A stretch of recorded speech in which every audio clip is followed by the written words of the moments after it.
My dear audience, আসসালামু আলাইকুম। Usman Sahal medical services YouTube চ্যানেলের পক্ষ থেকে আপনাদেরকে জানাই স্বাগতম। আশা করি আল্লাহর রহমতে আপনারা সবাই ভালো আছেন।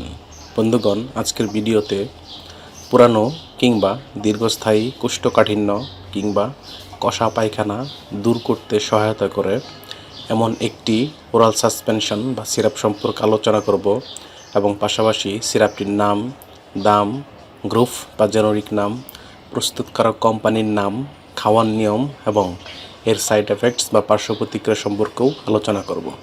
তবে ভিডিওটি শুরু করার আগে আপনাদের প্রতি অনুরোধ, আপনি যদি আমার চ্যানেলে নতুন হয়ে থাকেন তাহলে অবশ্যই চ্যানেলটি সাবস্ক্রাইব করে লাইক, কমেন্টস এবং শেয়ার করবেন। বন্ধুগণ, বড়দের কিংবা বাচ্চাদের অনেক সময় পুরানো কিংবা দীর্ঘস্থায়ী কোষ্ঠকাঠিন্য হয়ে থাকে বা পায়খানা কষা হয়ে থাকে। এসব সমস্যার সমাধানের জন্য আমরা অনেক সময় বিশেষজ্ঞ ডাক্তারের শরণাপন্ন হই এবং বিশেষজ্ঞ ডাক্তারগণ তাদের পরামর্শপত্রে যে ওরাল সাসপেনশন বা সিরাপটির কথা লিখে থাকেন তার নাম হলো টিউলেক ওরাল সলিউশন। এটির গ্রুপ বা জেনেরিক নাম হলো ল্যাকটোলোজ এবং এটির উৎপাদনকারী প্রতিষ্ঠানের নাম হচ্ছে SKF pharmaceuticals limited. Tulac oral solution, যেটি 100 ml বোতল, সেটির দাম মাত্র 140 টাকা।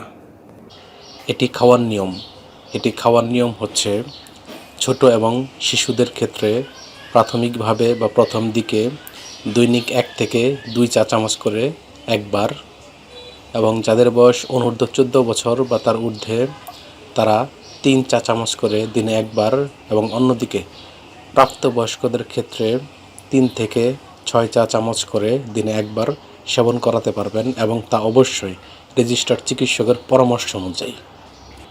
কেননা রেজিস্টার্ড চিকিৎসকের পরামর্শ ছাড়া কোনো ধরনের ঔষধ সেবন করা উচিত নয়, এতে মারাত্মক ক্ষতি হতে পারে।